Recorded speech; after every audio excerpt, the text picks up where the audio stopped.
Mr. Lim Guan A, Chief Minister of Penang. Yang Berhormat Chow Guan Yao, the Penang State Exco member.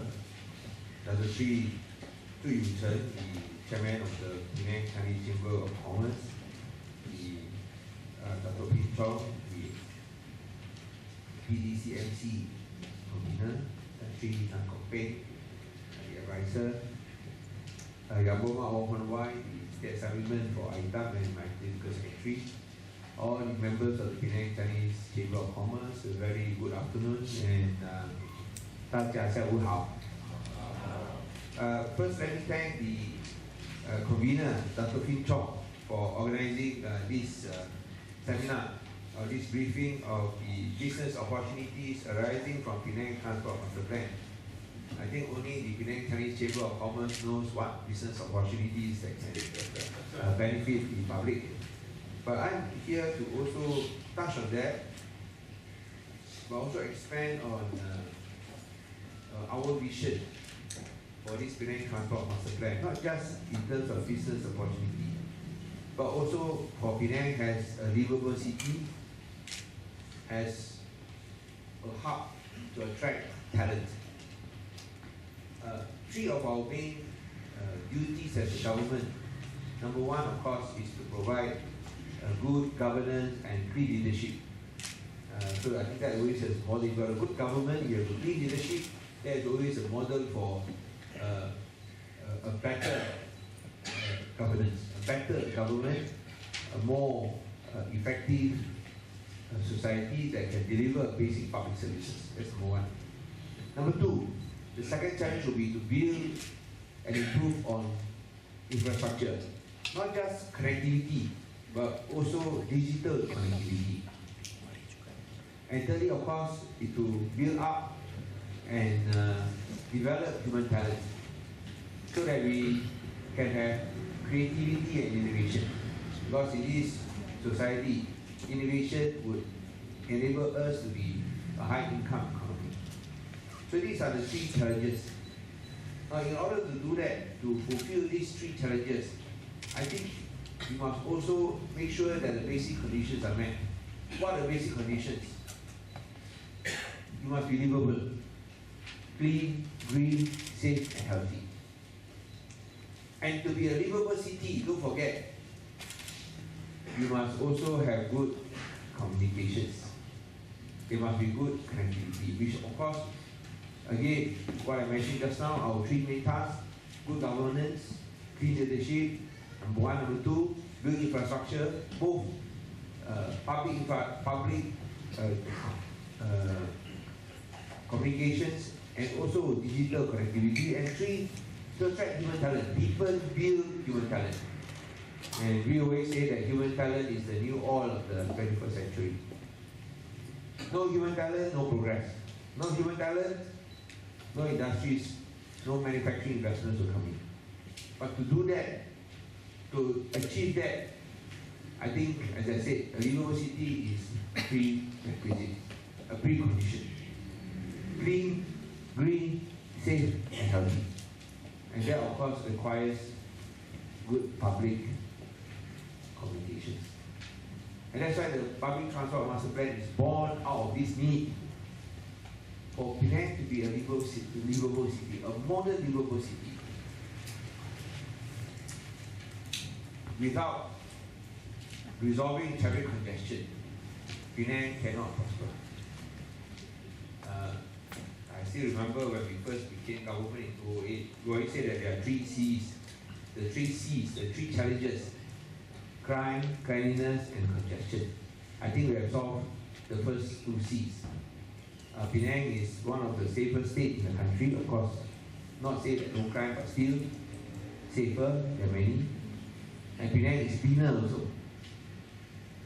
That one, I think no one disputes that. But in terms of congestion, I think we have not been able to overcome that. Why? Because we are the victim of our own success. More investments come in. More tourists come in. Investments, you look at the 7-year period from 2008 to 2015, we recorded around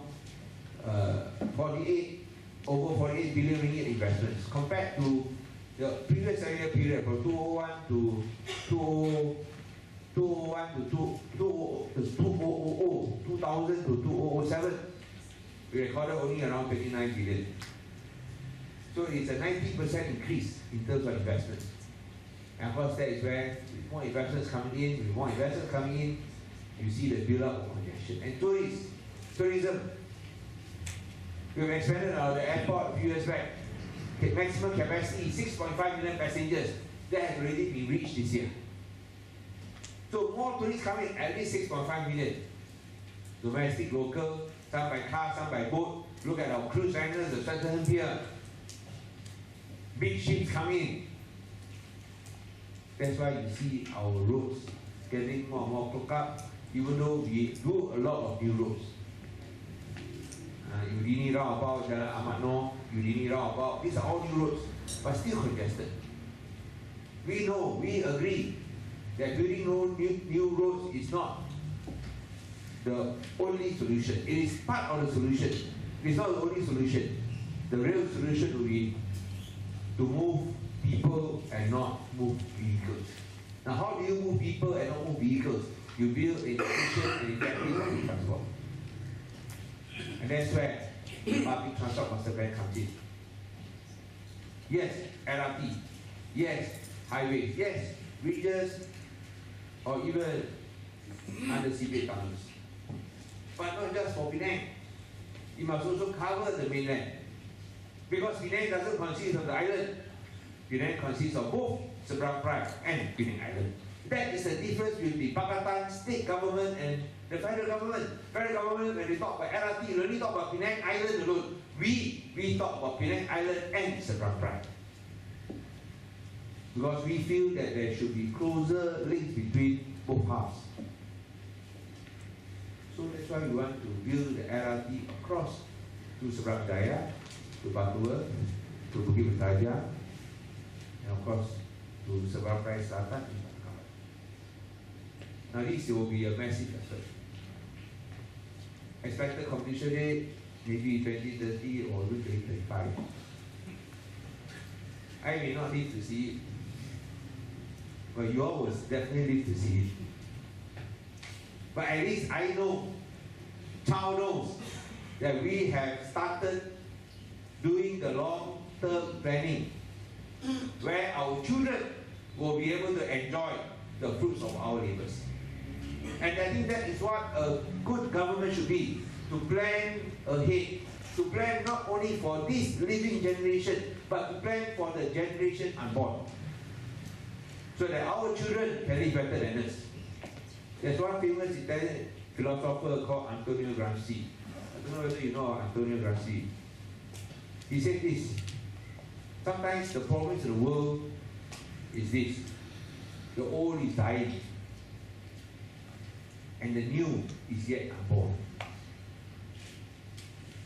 So people of my age, myself, I may be dying, but I must still think for those who are yet unborn.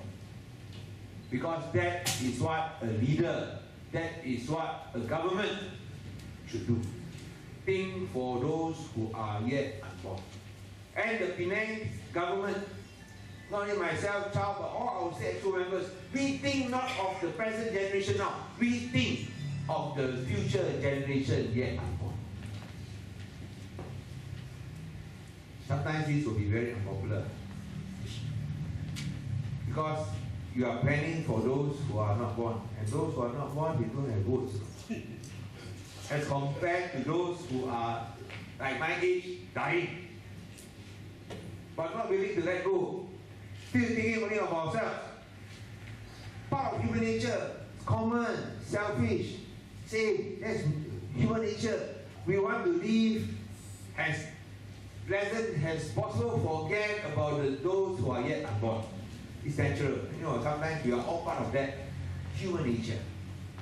But I think it is our responsibility sometimes to open up and think that we have to do something for the future generation yet unborn.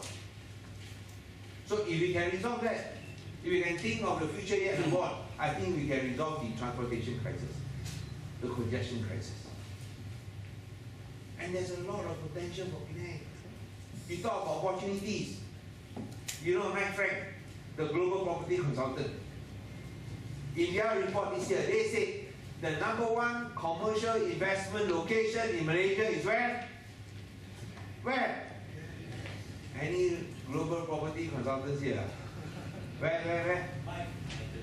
Where's Michael Gay? Ini tak ada sini. Where? Penang. Michael, what did Mike Frank say? #1 commercial investment where? So don't take it from the chief minister. Take it from the property expert. Mike Frank says Penang. They did a survey of 700 property players. They asked them, #2, Kuala Lumpur. How many percent? 56% says Kuala Lumpur.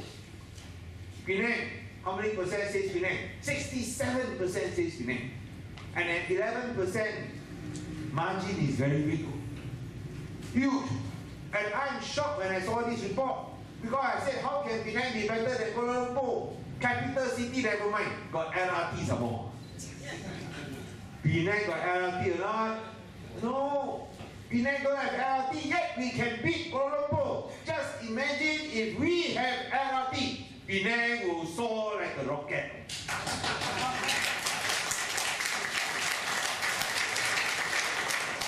Great, huh? That's why you say that, why are you so optimistic about Penang?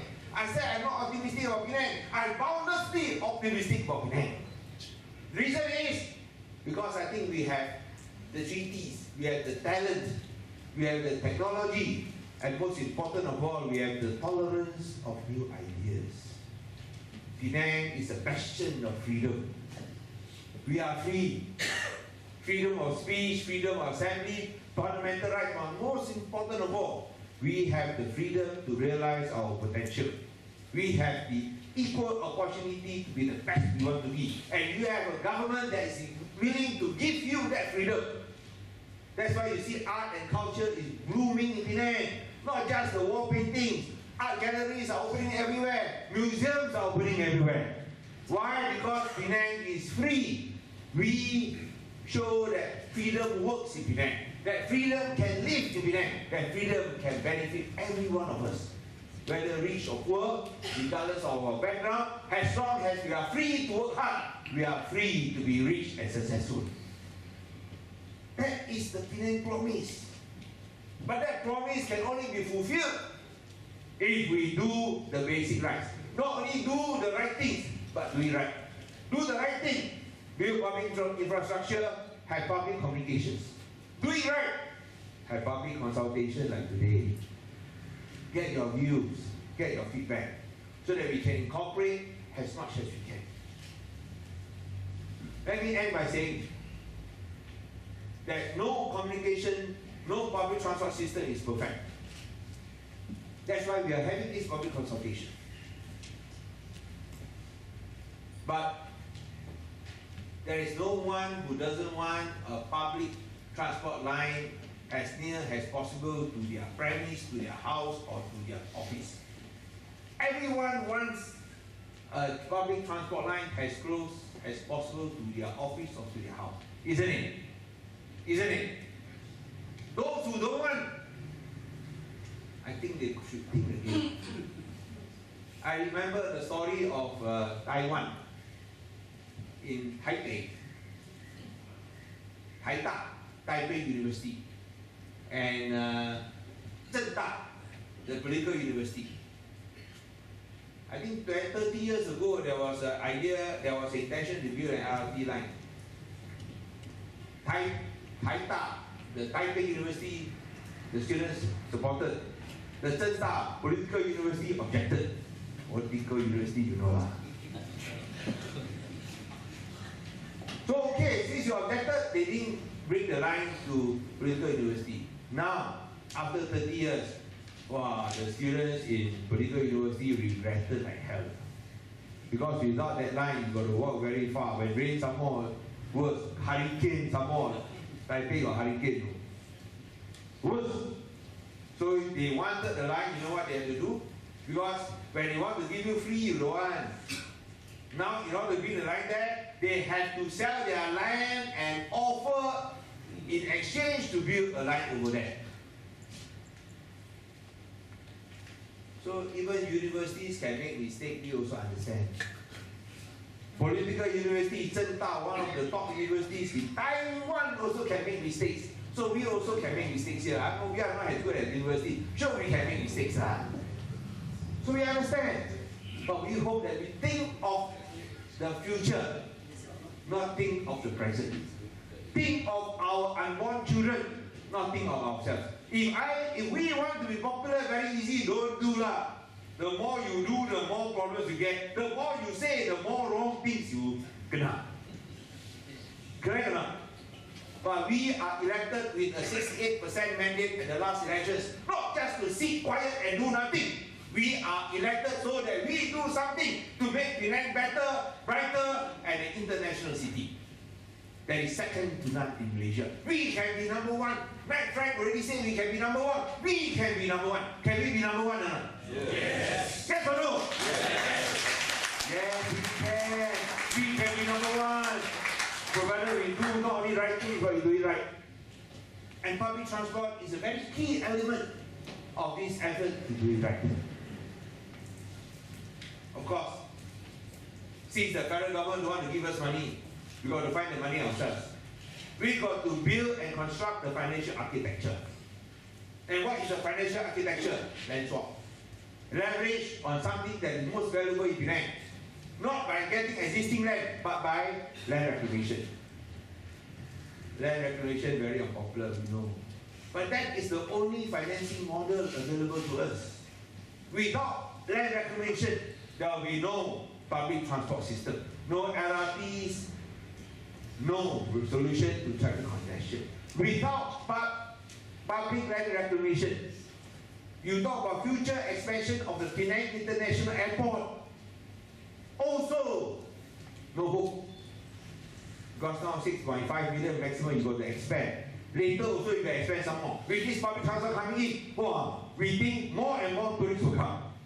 And I think more and more tourists will come. Not just for our food, not just for our durians, but also for our heritage, our culture, and the beauty that is Penang.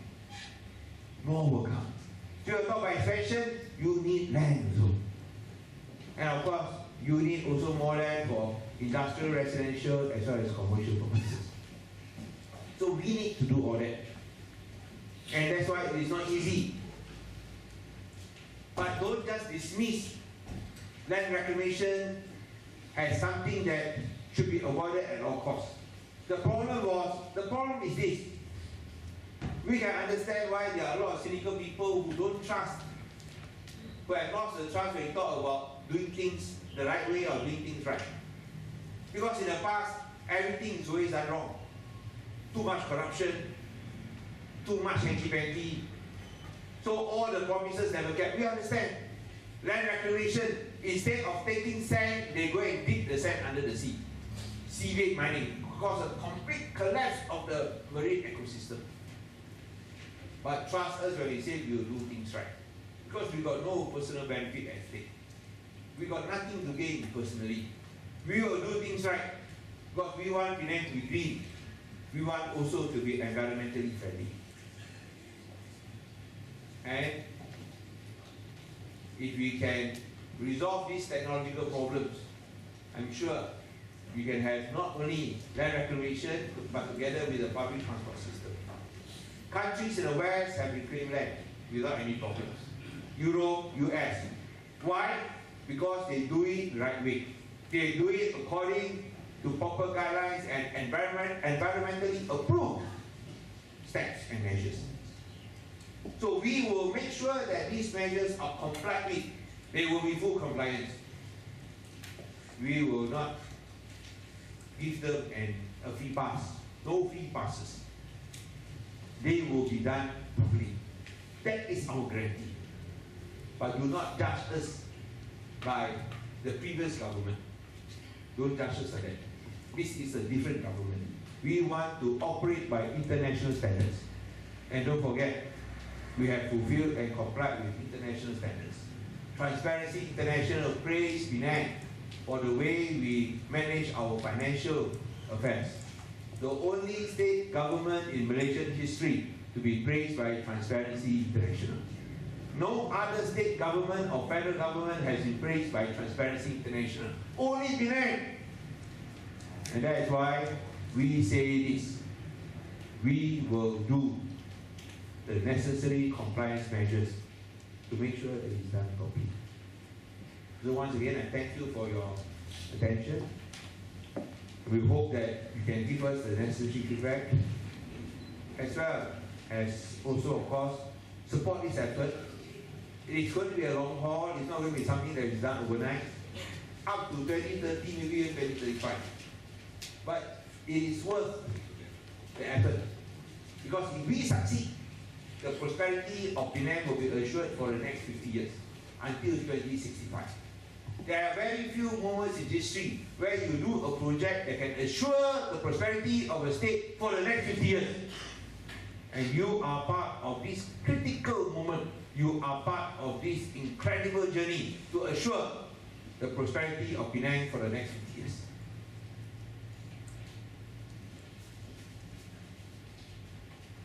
So I do not know whether we will still be around to finish the job. But we are going to start, and we hope that you can help us to finish the job. Thank you very much.